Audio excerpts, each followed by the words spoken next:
welcome Carl Donnelly!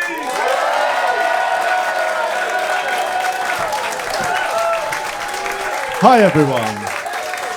Thank you.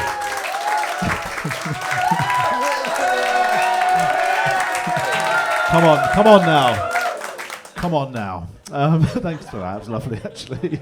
Welcome back to part 2 of another round. Part 2. Thanks. I mentioned it in part 1 that I had some health issues last year. I'm going to talk about them. That's the sort of going to be the crux of this. Is going to tell you some stories about health stuff. I got a really bad one last year. I got internal bleeding. Right?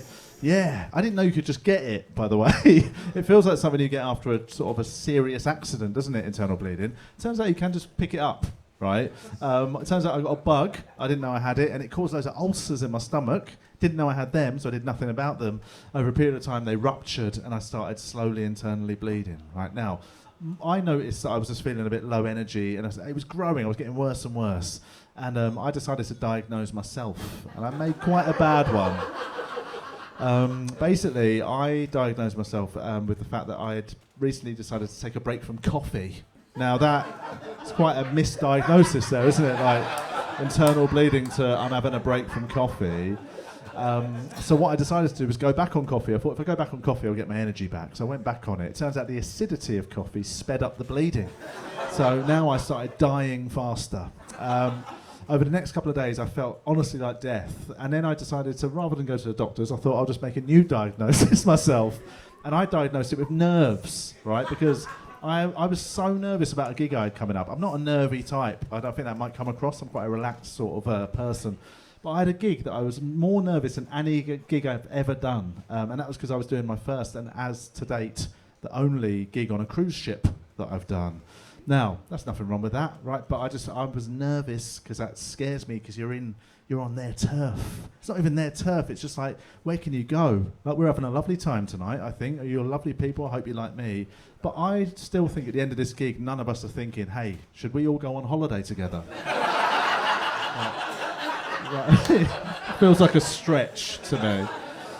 So that's what scared me, you know what I mean? Just being stuck. Imagine if the gig doesn't go well and you're stuck with people, man. It's ruining their holiday, essentially. I've heard some horror stories, by the way. There's apocryphal stories about cruises gone wrong. I once heard one about a guy who offended the audience so bad they had to get a helicopter to pick him up, which I fucking love that, man. How bad could this gig go? That at the end, like, you walk out, I'm hanging off a ladder off the bottom of a bloody helicopter, like the end of Predator. So I was so nervous, man. I got on the ship and I was terrified. I don't know why I was that nervous, by the way, because I've done gigs that were unplayable, that didn't give me an ounce of the nerves I had for this cruise, right? I'll give you an example just so you can know that there isn't. I'm not just like saying that. I've done gigs that were literally unplayable. I'll tell you that I think the one that springs to mind the most, I did a gig in Belfast 10 years ago, right? It was the wildest gig I've ever done. There was me and 3 other comedians, and we got there. It was a big room. There was 400 people, big weekend club, right? We walked in, and already it felt a bit spicy. There was a lot of noise, a lot of... And we all spotted something instantly, right? And it's a weird thing to notice, but we noticed there wasn't a single woman in the audience, which is that's a bad ratio for anything, isn't it, right?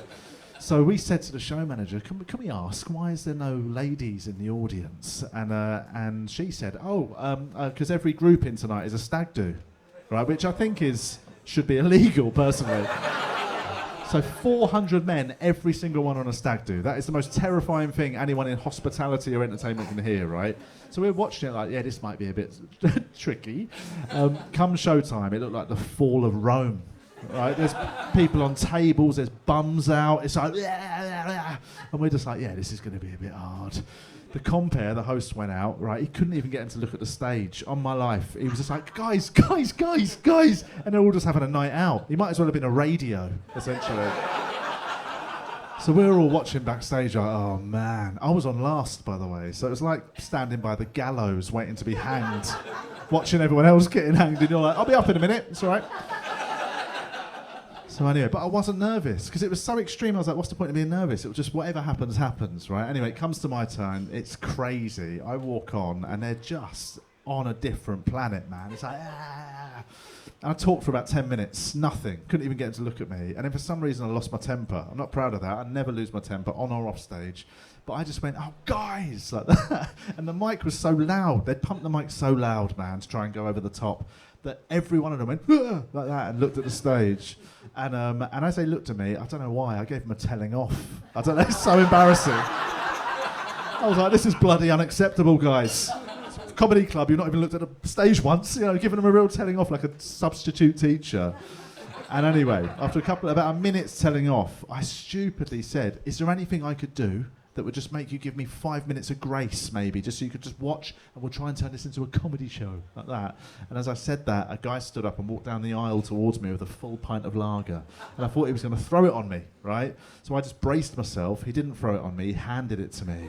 And he said the line, down that, like that. And 399 men went, down it, down it, down it. Right. And I'm sorry, if you've ever been in that situation, you're gonna down it, right? That is the most peer pressure I've ever experienced. Right? It was like sort of secondary school times a billion, right? So I just panicked and went, oh, and I downed a pint of lager, and they lost their minds. On my life, it's the best reaction I've ever had to anything I've done. Like, I was a god. This was beyond any comedy show. They lost it so much that they suddenly calmed down. It was like they sort of went, all right, let's see what he's got to say, right? So I did comedy. For the first time of the night, somebody did comedy, right? And I was doing a few jokes, and they were laughing. I was like, I've tamed the beast. I felt like a wizard, man. I thought the other comedians would be calling people like, you will not believe what Carl Donnelly's managed. Like the scene in Back to the Future when the guy calls Chuck Berry, like, listen to this. So I'm doing a comedy, man. But obviously they fell apart. They had the attention spans of toddlers, right? So within 5 minutes, they just drifted away. And I wasn't angry. And for a laugh, I thought I'd shout guys again, just to give them a little fright. So I went, guys! Like that, and they all looked. And I went, oh, I'm only kidding. I went, what happened, man? I thought I had you there. And as I said that, another man approached with a pint. And he just went, you ran out of beer. And 399 men went, down it! And I thought, I'll just do this one for a laugh. Yeah, so I did another pint. But this time it didn't buy me 5 minutes of grace to do stand-up. What it did was cause a queue to form with drinks. So the aisle was just loads of men waiting their turn to hand me their drink. Over the next 7 or 8 minutes, I got paralytic, man. I felt like a performing monkey. Honestly, I was so drunk by like the last minute of my set, I could hardly stand. I said to them, I went, guys, I'm struggling here to stand up. Thinking they'd be like, you can go. Nah, mate. One of them walked behind me, got on all fours and went, sit on me. So I just did a minute of sitting on a man drinking. And I was nervous about a cruise going around the New Zealand Isles with loads of nice older people, and in hindsight, looking at them, I reckon, probably half of them had internal bleeding, and, The gig ended up being fine, by the way. They were nice. It wasn't a barnstormer, but they were pleasant, and it was nice to meet them and all that. It was fine. And I remember getting off the ship the next day and being like, sort of, oh, right, the nerves are gone now, so I'll be fine. It wasn't. It was worse. I felt even worse. The next day I felt worse, and I went, go to the doctors. And I went to the doctors, and he literally did some tests and was like, go to the bloody hospital. When I got to the hospital, I'd almost run out of hemoglobin, which I think's important, isn't it? I had no iron left in my body. Like they just basically rushed me straight in, tubes. I had everything, man. They pumped me full of everything I needed. I was in hospital for a few days. This was in Melbourne, Australia, and they got me back on my feet really quick. But there was quite a bit of recovery, and then sort of I was on medication for 6 months, man. That's so long. I don't like being on medication, and that was that. But I got back to the UK, recovered, and then to get the all clear. I'm going to tell you about what I had to go through. I had to have some very invasive procedures to get the all clear on the NHS. I had to get an endoscopy and colonoscopy in the same afternoon. Yeah, I got spit roasted on the NHS. That, mate. Wild. And also, I had the same procedures in Melbourne, but here's how they do it differently in Melbourne, right? They knock you out. They don't even give you a choice. They remember them saying to me, we're going to do this. He goes, we'll put you to sleep, wake you up after. Jobs are good, and mate. And I was like, yeah, lovely. I don't know if you know about this. The UK, we have a different process. I got a phone call 1 week before from a lovely lady, and she went, hello, you're coming in next week for your procedures. And she went, I just want to check. Do you want to be awake or asleep? Like that. And I didn't know that question was coming, man. And I'm a very inquisitive beast. So when she said that, I was like, oh! I went, do you know what? I was asleep last time. Can I be awake? Because I thought it might be interesting. What a terrible decision that was. Fuck me, man. It's really not interesting. But then, it gets even worse. She told me that there's prep. You don't just go in and do it. There's prep. Now, I'm going to just check. I'm not going to ask you to tell the story or get to invite you to sort of share anything, but I just want to check by way of maybe a cheer. Has anyone here done a colonoscopy? Everyone? Okay. They're giving free tickets out at a bloody hospital or something. You're going to need a laugh after this, mate. Right, you'll all know it's not just the actual procedure. The prep, I would argue, is probably the hardest part, right? Because she said to me, guys, so we're going to send you a drink. You're going to drink it the night before around dinner time, maybe 5 p.m. And then that'll clear your bowels in 45 minutes, she said. Then don't eat anything, just drink water. Have the next drink, this is part 2 of the drink, in the morning, about sort of 8 a.m, and then come and see us at lunchtime. And she said it like that, and I was like, that sounds like a bloody breeze. Yeah. Flash forward to the next Wednesday, 5 p.m, I've got my pint of this stuff called Plenview. It's disgusting. It's like sort of very liquid texture. And my wife and daughter are having their dinner, and I'm there with that. And I went, all right, let's do it. So I drank this pint of disgusting sort of medicine. And I went, all right, here we go. It's 5 p.m, 45 minutes till showtime, right? And I waited. And I reckon I got 20 minutes into that 45 when my phone rang, yeah? And it was a friend of mine who runs a little comedy show about 20 minutes walk from my house in South London. And he goes, I could hear he was stressed. I was like, you all right, mate? He goes, oh, mate, I'm having a bloody nightmare. I've lost 2 of my acts from tonight's show to illness. He goes, I've managed to fill 1. I'm just desperate for somebody to close the show, and you're only down the road. And he went, can you do it? And I was like, ooh, yeah. I went, I can't really, mate. I'm not meant to leave the house tonight. I've got a procedure tomorrow. I didn't tell him what it was. And then I stupidly could hear how stressed he was. And I went, out of curiosity, though, like, what time would you need me if I could get there? And he said 9 p.m. And I looked, and it was 20 past 5. And I was like, get mad. Let's help a brother out, innit? So I said, mate, I'll be there. Hung up, feeling all good about myself. And then I went back to waiting. 25 minutes, only 25 minutes, and then this is all done, innit? 25 minutes passes, nothing is done. Right? No, not even a twinge down below. Maybe another half an hour, nothing. We get to 7 p.m. and I've not felt anything there. And I'm like, this is bad. We get to 8 p.m. and I'm at full panic stations, right? Because I'm like, basically I had a Sophie's choice, didn't I?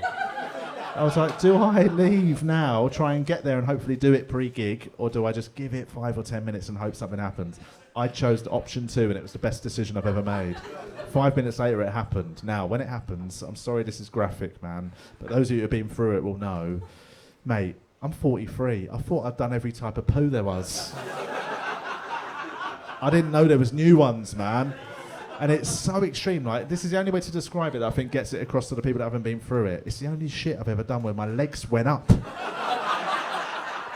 Like, it feels like you're going to take off, like you're holding on, legs up, like, oh, like, it lasted 20 minutes, 20 full minutes. You can't open your bottle of wine.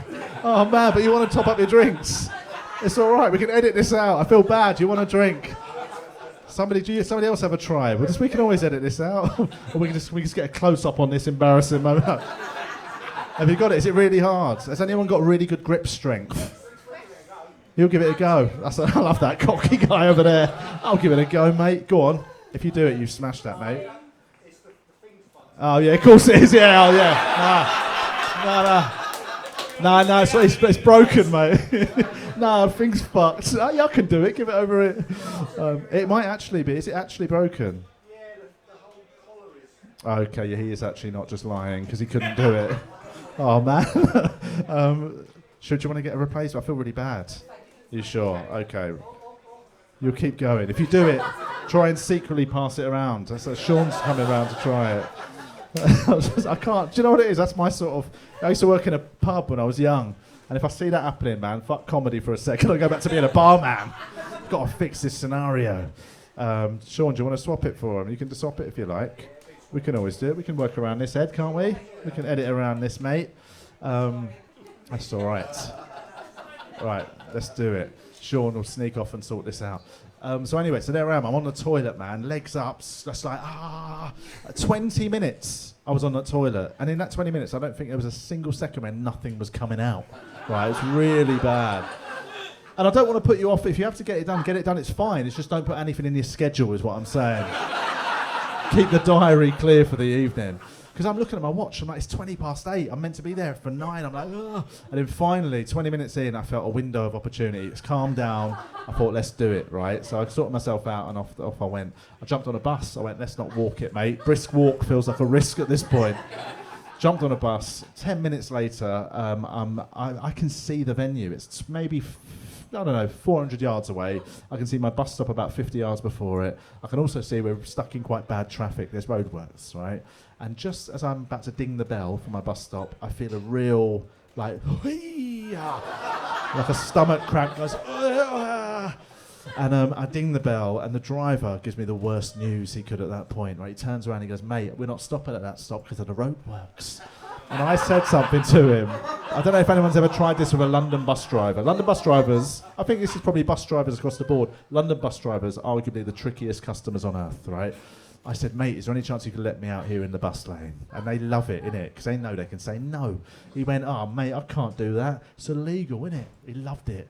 And then I said something to him that I had literally no control over. It felt like it came out of my guts. I went, mate, I'm going to shit on the bus. Like that. Shit on the bus. And he didn't even look around. He just went... Thank you.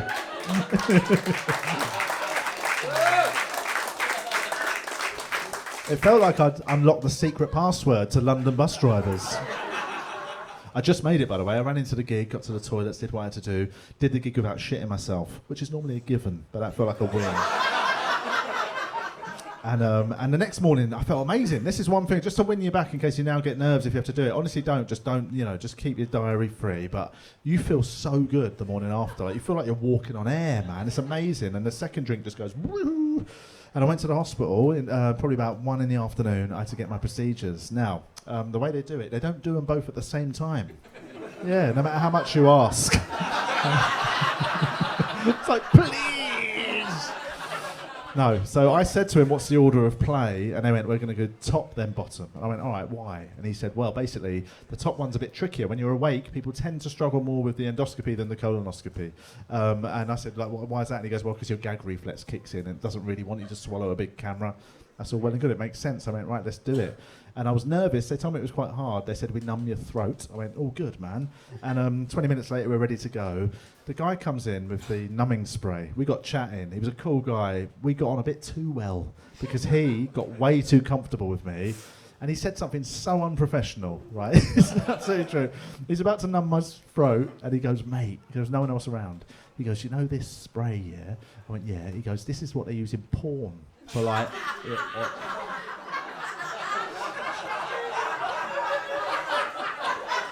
Yeah. I was like, why have you told me that, mate? Do you know what I mean? Like, it made me think, how big's this bloody camera? For a start. I will say, the camera's bigger than it should be. I don't know if anyone's had one, man. The camera, I thought the camera would be like a spaghetti. Yeah, it ain't, man. It's like sort of that thick. It's like 1.5 centimetres. So I'm all nervous again now, and I see it, and I'm like, right, let's do it. And they said, right, all you got to do is swallow it, and then breathe through your nose, and just focus whatever you maybe focus on the screen, whatever you need to do to get through it. I got nervous. And I went, right, let's do it. I swallowed it. On my life, couldn't have been easier. It just went down, and I just watched the screen, breathed through my nose, sailed through it. Right, I couldn't believe it. They kept saying, "This is amazing. You're doing really well." And I was like, oh, yeah. Turns out, how weird is this? I don't have a gag reflex. Weird, isn't it? Middle-aged, straight, married man. Fucking wasted on me. I feel well bad, man. There'll be people out there that would kill for this. And I'm walking around with just never going to use it, unless my wife leaves me, in which case I'm definitely using it, just once. I'll test it, mate, don't you worry, all right? But I got cocky then, innit? Because that one was the hard one. I was like, I sailed through that, so I thought that one would be a cakewalk. No. Turns out I've got a gag reflex on my bumhole.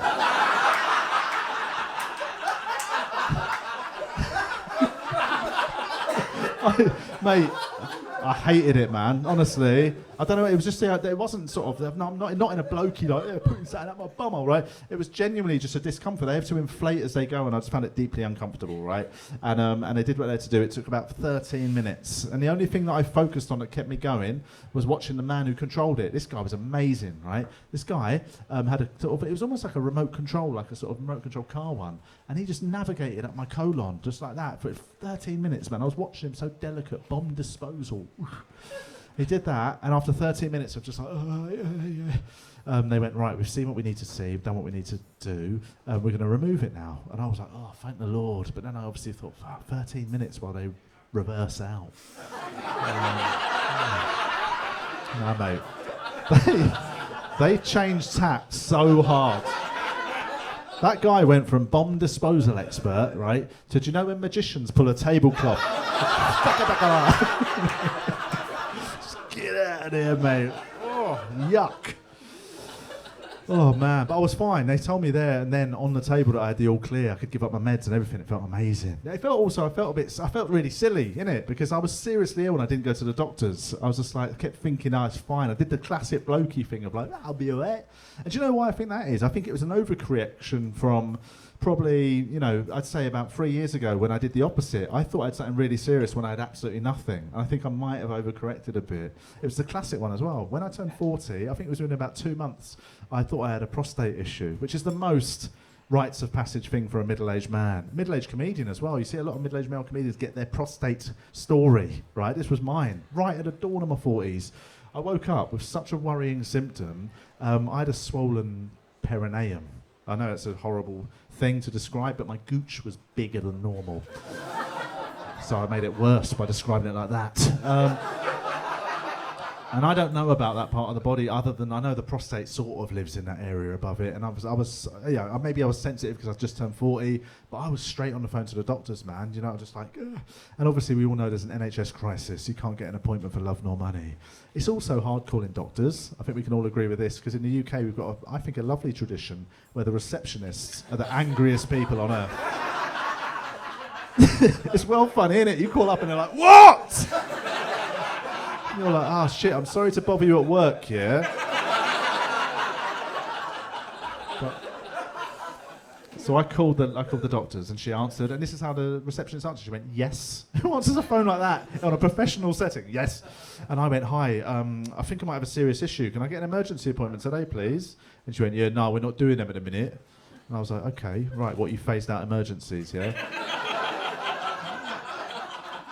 And then she said, how serious is it? And I was like, well, that's sort of what I was calling you about. And then she said, what's the problem? And I went, oh man, if she's going to be like this, I'm telling her. So I just told the receptionist about my gooch. Yeah. And the moment I said where the problem was, she couldn't have been nicer. It was like she realised I'm not a time waster. And she went, okay, look, I'm sorry. I cannot give you an in-person appointment today. There's a backlog, so we've shelved them for the day. She goes, I'll give you a phone consultation at 3 p.m. And I went, thank you, I'll take that. And I hung up, and then instantly I was like, right, logistically, I don't know how we do that. Yeah. So I spent the entire day prepping for the dirtiest FaceTime I've ever had. We only get 7 minutes with doctors in this country because of time restraints. So I thought I might just answer it like that. Just get on with it. She called me at 3 p.m, this doctor, and she was lovely, and we had a little chat, and then she went, oh, come on in, tell me these symptoms, hit me with them. And I told her my symptoms. I wasn't scared, by the way. I was being vigilant, as I think everyone should be with their health. Always keep an eye on things, right? But I got scared because of her tone. She'd been really nice. I told her my symptoms, and she went like this. She went, oh, right. I don't know why that scared me. That's a weird vibe, isn't it? It's like she'd gone, fucking hell, mate. And then she paused for a bit, and she went, okay, look, is there any chance you could get down here in about 45 minutes? Which I think sounded like, you're dead. So I said yes, and then I got myself ready, and 25 minutes later I set off to my doctor's, and I knew I was going to get a prostate exam, right? She implied it in the phone call. That's a standard procedure at that point. And I was so nervous, even though it is a rites of passage, it's a medical thing, I was well nervous to get a prostate exam, because I'd never had one before medically. So... Come on! Fucking 2025, guys, grow up. No, it's different though, isn't it? Guys, it's different. So, yeah, I'm not into it. It just wasn't my first rodeo. It is different though, man. I don't care even if you are into it. I think that's well different. I think the examination of such a private part of your body sounds that's way more intimidating than like I've had a bottle of rosé and I'm feeling adventurous, innit? So to distract myself from the nerves, I started drawing up a list in my head of who I didn't want it to be. I didn't know if it was going to be the lady I spoke to, right, the nurse, the doctor, or it's going to be a nurse, or it's going to be another GP. You know, they might just be rushing me in. Get him in, mate. Do you know number one on my list of who I didn't want it to be? This might surprise you. I didn't want it to be an attractive young lady doctor. Just for the optics there, middle-aged guy, attractive young lady, that would sort of, I don't know, I'd feel a bit weird about that. And also, you can't really legislate for the old intrusive thoughts, innit, man? I think that is, I know, I don't like the whole men and women thing, but I do think it's a male problem more than ladies. That sort of, you can be the nicest man on earth, and you'll still have 3 or 4 thoughts a day that make you think, I need to go to prison, man. Just lock me up. It's horrible, isn't it, man? It's just in there. Fuck, I've always had it. I'm really gentle and calm, but in there, man, shit. I think I watched a video online about it, you know, sort of when they talk about mental health things, and this lady was talking about intrusive thoughts, and she was like, I suffer from it, and she said hers, and it made me go, fuck, I've got it bad, man. Because like, she told me hers, like, on her video, she went, so one day, as an example of what it's like, I woke up and all I could think was I had to paint my bedroom red, like that. And I was like, all right. And then she goes, yeah, and everything I did, it said, paint your bedroom red, paint your bedroom red. And she goes, in the end, I had to buy red paint just to stop the thoughts, and I went and painted my bedroom red. I was like, I wish I got decorating. Do you know what I mean? I get the ones where I'm on a train platform and a toddler's walking past. Do you know what I mean? Or like I'm having a cup of tea with my mum, it's like punch her in the head for no reason. So I just don't want that happening when I'm getting a prostate exam and she just happens to be an attractive young lady, innit? Do you know what I mean? It's all above board outside, externally. But imagine that. Imagine how you'd feel, man. It's just a fingertip goes in. And inside you're like... Oh, mate, gross. So I didn't want that. Number 2 on my list was even simpler. I didn't want it to be a really big-handed man. Just a big boy.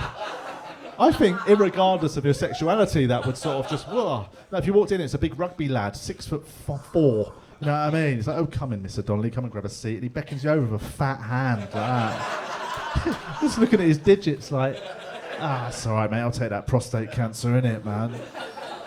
It ended up being the lady I spoke to. And she was a retirement-age lady, and she was amazing. She had the best bedside manner I've ever met. I think I need that authority figure, like, sort of. I've always, like, my wife's older than me, my ex-wife was older than me. I think it's what I need, do you know what I mean? And she just sat me down and gave me a talking to, man. And she could see I was nervous, and she was like, right, I can see you're nervous, totally fine, but you don't need to be. Honestly, it's really quick and easy. You're going to be really shocked, actually. And then she just said the killer line. She went, you're going to walk out of here today knowing you're okay, rather than wait 4 days for blood tests. And I was like, yeah, man, what a chat. I went, let's do it. And we did it. It's so different to how you imagine. I thought it was stood up and bent over. I know it's mad. I thought literally it was just like that. Apparently, I've traced it back. I think it's entirely based on a Billy Connolly routine I saw when I was 14 years old. I've just thought that was it forever. Turns out it ain't. She went to me, go behind the curtain, take your trousers and pants off and jump up on the bed. And I was like, all right. So I went behind the curtain, got bottom half naked, which feels fucking disgusting, man, when you're not 3. So I felt gross, man, bottom half naked, waiting for her on the bed. I would have rather been fully naked. I would have felt more comfortable in my body fully naked. But you've got to get consent on that. You can't spring that on a doctor. Even though it's the same nudity, really, isn't it? The willy is the thing.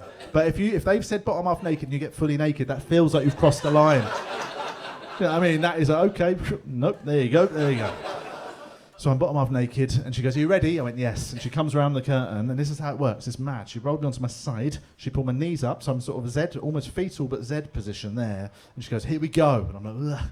She did it. Mate, it is so quick and easy. On my life, like, it is shockingly quick as she described it. It was about 4 seconds. I had braced myself for 8 to 10 minutes. I don't know why. That was my figure in my head. Like, it was that quick. I thought she was still doing the pre-bit. Like, you know what I mean? She sort of just went like that, and she was out. And she went, I'm done. And I was almost like, fucking... Nah, come on, no dear. You know, like, sort of, took me 10 minutes to walk here, mate. You get back in there, yeah? But here's the kicker. She didn't tell me I was all right when I'm on the table. She said to me, right, get yourself dressed and join me at the desk. And I took that as bad news. I was like, oh, man, it's bad, innit? But she won't tell me because I'm bottom half naked. And that'll break me, man. So I got dressed and I came and sat with her all scared. And she was so calm. She went, Mr. Donnelly, you're absolutely fine. I was like, oh, my God, thank you. And I was so relieved. I totally misread what she said next when she told me what she thought the issue was. She went, Mr. Donnelly, you're absolutely fine. And I went, oh, my God, thank you. And she went, yeah, I've had a look. I think it's just muscular, like that. Now, in hindsight, what she meant is it's a muscle issue, I suspect.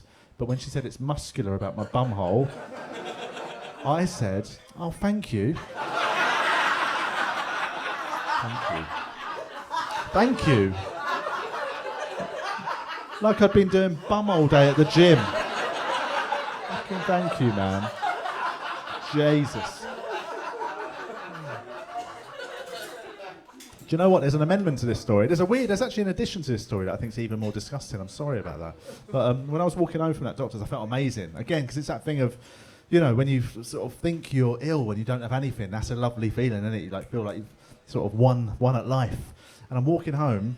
I had a memory of something I'd done maybe 9 months earlier that I genuinely think if it had happened then, this sort of symptom, I might not have gone to the doctors. And always don't put it off, man. Go get it checked. But I had done something I was really sensitive about. I'd used hair removal cream down below, right? Only time I've done it, and I've never done it since. I just didn't like it, but I just felt really sensitive about it. And I'm not digging anyone out that does it. Good on you, but it ain't for me, man. I'm not ashamed to say I keep things tidy. That's probably the norm now, isn't it? My generation almost ushered that in, I think, as a rule rather than the sort of being an outlier. But we don't go crazy, innit, man? I sort of don't know what sort of there's guys my age in here. We just keep it simple, innit? Just once every financial quarter. Just zip off the top, man. With the same beard trimmer we use on our face. Fucked, innit? Oh, I've never met a man with 2 beard trimmers. And that is it's philosophy, innit? It's philosophy, that. Anyway, that's by the by. I said to my mate, we were discussing this in a pub, nice, laddie chat, innit? And then he said to me, out of the blue, he's the same as me, like sort of a middle-aged, straight, married bloke. He goes, I use hair removal cream. And I was like, what? And he told me about it. He goes, yeah, I love it, man. It feels really hygienic. And I just feel like it's really clean. And he just sold it to me. I was like, I'm going to give it a go. I'll give anything a go once. I've got that sort of nature. So I ordered it while I was with him, right, on Amazon. Even the brand name is disgusting. The male hair removal cream, right, for your bits, is called Nads. Nads. Right, so I ordered Nads, and then it came, and I was cracked up when I opened the box, because it came from Amazon, so it was an unnecessarily large box. I've seen my wife's. It's a little tub with an applicator. I was like, right, that works. Opened it. The men's one is different, man. They've gone, this is for fucking geezers, mate. Let's fucking make it count, yeah? On my life, it's in a tube that looks like you're about to grout your bathroom tiles. It's one of them big no more nails tubes, yeah? So I was like, all right. And I read the back. It said, apply to the area in question, leave for 8 to 10 minutes and wash off in the shower. I was like, I can do that, right? So I went into my bathroom. I got bottom half naked again. And I applied it to the area in question, which is, I think the area in question, we can all agree, is mainly the top bit. The hairdo, to use a phrase. And I did that, and I definitely had one of them intrusive thoughts, man, right there. Because as I did that, I just felt, it was basically in my head, it went, keep going. Let's see what this stuff can do. So I'm not proud of it, but I went right up the batty crease. So now I had to spend 8 minutes in this position, smelling like burning tyres. Mate, I hated it so much. My alarm went off at 8 minutes and I went, I'm done, mate. I ain't doing 2 more minutes. That'll do. I think by then I'd already worked through every life decision that got there. So I jumped in the shower and washed it off. Instant regret. I hated it. I genuinely hated it. Do you know, I don't know anyone here who's got facial hair or anything. Sometimes you just think, I'm going to shave it off. And you do it and you're like, no, I've ruined my life. It was one of them moments. Like, I hated it. Like, both sides I hated independently. The front side, if I'm honest, was aesthetics. I hated the look of it, man. It looks gross. I think even gay guys would back me up, man, that the male genitalia ain't the prettiest looking thing, is it? Do you know what I mean? Do you know when it looks worse? Is when it's bald. It looks like one of them little Siamese cats, you know, them angry little things, man. So I hated that. The back was a delayed reaction. I hated the back, and I didn't know for a bit, right? Because basically, I never once in my life considered what bum hair was for. Why would you? Yeah? I thought it was surplus to requirements until I removed it all, right? I literally removed every part of it, and I found out it's crucial. Right, get a load of this. When I took all the hair off that part of my body, I changed the pitch of my arsehole. Yeah. Like, it turns out your bum hair acts like a sort of muffler. So I broke wind 40 minutes later and I scared the shit out of myself. Oh, God. I made a totally new noise. Oh, my word. Anyway. That was what it reminded me of. But that was my two sort of health experiences. One where I just totally thought it was the worst thing in the world and it was nothing. And then this time I thought I went so far the other way. So now I think I've sort of settled back in the middle. After I got the all clear last year, I'm like, right, let's just be bloody clever about it, right? So that was late September last year when I had the all clear. I got the all clear. I had my things. You're out of here. Get off your meds. You're sorted. I thought, right, my life is back to normal, man. And then I'm going to quickly just tell you what it was. I mentioned in part one about how sort of my daughter got sick. I'll tell you what it was, but this is what the show was going to be all about. And then I was like, why would you do that? Because she's absolutely fine now. But 3 weeks after I got the all clear, my daughter got bacterial meningitis, which is so bad, right? Worst period of my life, hands down. She's absolutely fine. There's not even any worry at all. Right, she just recovered super quick. But, you know, for that, we were in hospital for about maybe 23 days we lived in a hospital. Brutal. She's fine. So rather than do the show about that, I thought instead I'd tell you just some stories about how quick she got back to normal, some funny ones, right? And by the way, she got back to normal super quick. I had the PTSD for about 6 months, as did my wife. That's what happens as parents, you'll all know. Man, you just carry that shit. You've got to be normal because they get back to normal. And you think you're fine as well. And then about 3 months later, you just have a moment where you're like, fuck. I almost cried in a Turkish barber's, right? You can laugh at this, even though it sounds bleak. But about 3 months after she got out of hospital, I went to get my hair cut in a new barber's, Turkish guy. Not much chat, right? But he gave me a great haircut. And then at the end of it, I'd never had this before, he wrapped my head in a hot towel. The whole head, not just a little bit on the back of the neck. He like a mummy. He just wrapped my head. And as he did that, on my life, it was like a physical thing. It sort of unlocked some tension I didn't have. And tears just started running down my face. But I wasn't like blubbing or nothing, right? I don't know why I sound like a little kid trying to pretend he didn't cry. Yeah, like tears were running down my face here, but I wasn't crying, you know. Yeah, but it was just like, sort of, I wasn't like sort of, but it just felt like I was crying. And I was just like, what am I going to do? He unwrapped my head and I was just there like, he had nothing, man. Do you know what he said? He just stared at me for about 10 seconds and went, oh, you want aftershave? Like that. But that's what I mean. But she was fine, but it took me, my wife, a while, right? But I'm going to tell you two stories just about how quick she got back to normal. I think it's a nice way of ending the show, right? I had two experiences within 2 weeks of her getting out of hospital that were really funny. One happened about a week after she got out and the other one about a week after that. The first one was a seminal moment. This is a weird thing to talk about, right? In the sense of, like, I think younger people find this quite jarring, but anyone who's a parent or a bit older gets it. But a week after my daughter got out of hospital, she saw my penis for the first time, right? Which is a totally natural moment of childhood and parenthood, right? You sort of, as a dad, it will happen. I remember seeing my dad's willy when I was a little kid. True story, just as gross. It was darker than him, and I don't know what that means. My dad had a weirdly dark willy. And I've mentioned it to mates my age, similar vibe. I think it was in the 80s. There was just dark willies everywhere. But my daughter hadn't seen mine and she was 4.5. And I think this is where the issue arises. I think that's too late, innit? I think we missed the window of it being normal, basically. And we've now gone into just worrying territory. And when it happens, obviously it has to just happen. It has to be an occurrence, doesn't it? In the sense of it can't be a planned event. Do you know what I mean? Can't be like their 4th birthday. All right, this has gone on long enough. All right? Bring her in. So it has to just occur, and it did. This is what happened. A week after she gets out of hospital, I'm convinced it's because she was so happy to be home. You know, the family's back together in our normal house. She said to me as I was running her bath, "Daddy, can you get in the bath with me tonight?" Lovely request, but obviously, you know, I was like, "Yeah," and inside I'm like, "No, you're gonna see the willy." me, right? And you can't say no. I wouldn't. She's my daughter and I love her. I'll do anything for her. But I think the main thing is you can't really say no about something that niche. You can't create a weird dynamic about something like that with a 4.5-year-old man. Between 3 and 6, you've got to play a straight bat with everything, right? You can't be weird because they log it and they're fucked when they're older, innit? Like baths is a particularly niche one because there's nudity. Like if I'm weird about baths now when she's 4.5, I guarantee she's going to be 25 years old doing OnlyFans bath videos. Right? Do you know what I mean? So I'm like, keep it simple, mate. So she says, Daddy, can you get in the bath with me? I was like, yeah, of course I'll get in the bath with you. And then I was like, shit, I've got to have a quick word with her, innit? I can't just spring it on her. So I said to her, just so you know, though, me and Mummy's bodies are very different. I was trying to find the words. It's a brave new world now, mate. It's all different, innit? In 2025. Mate, that goes out the window, innit? I'm a London vegan progressive wanker. I know all the new lingo, but she's 4.5 and I'm panicking. I literally went, basically, men have got willies and women have got fannies. All right, good chat. It's the most old school bloke of all time.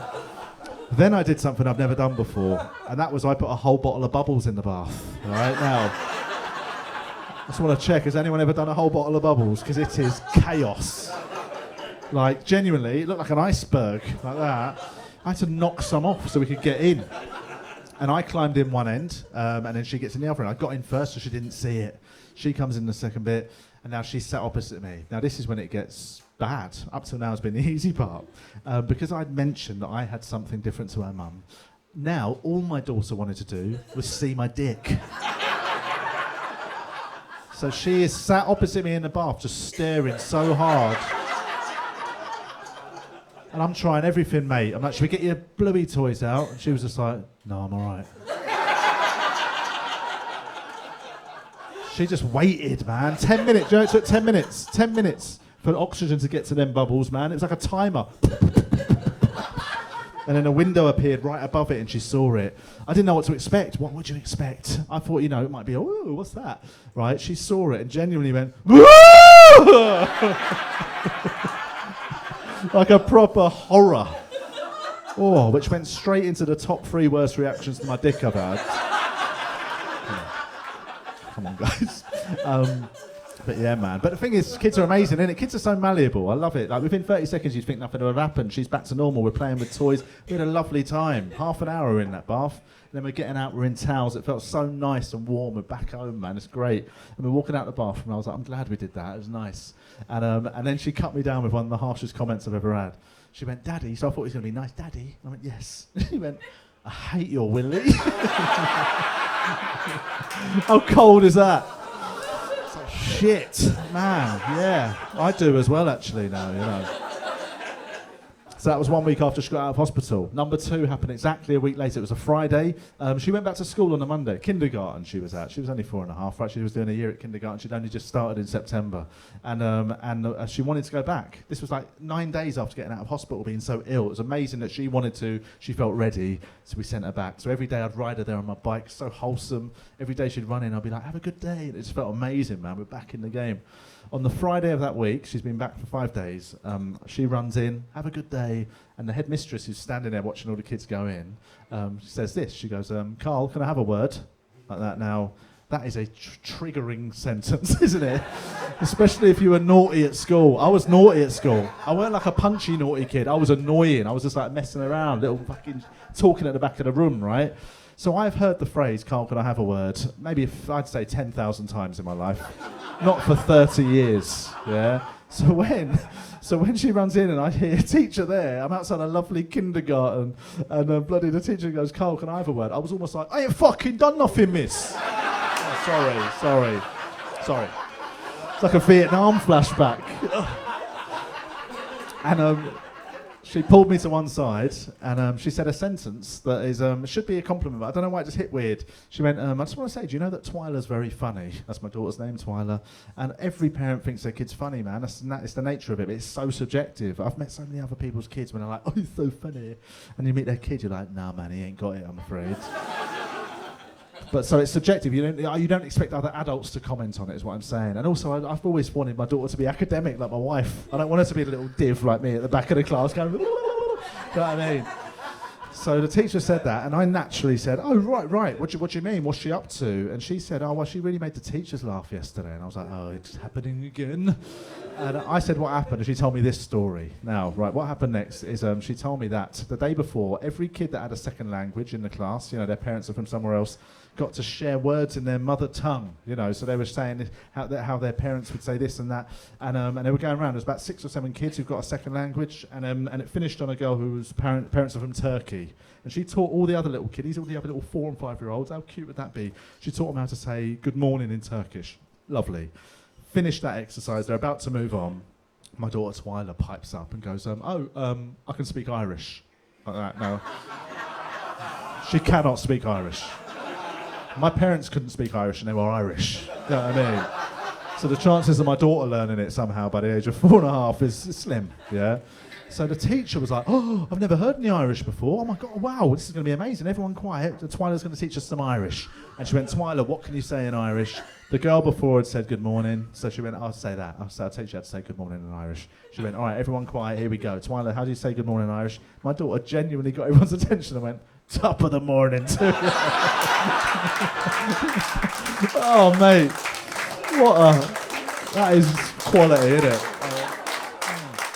Which I've only ever said that to her maybe twice in her life as a laugh, and she's logged it, mate. I've got to wrap it up, man. You guys have been so nice. Thanks for coming out. And thanks to the Railway Pub. It's a great pub. Sean, who organised it. Ed, who's filming it. But yourselves, thanks so much for coming out. You've been a lovely audience to do this to. I hope you enjoyed it. I hope you enjoyed it at home. But all I've got to say is thanks so much. I'll see you again sometime. I've been Carl Donnelly. Thanks, everyone. Cheers.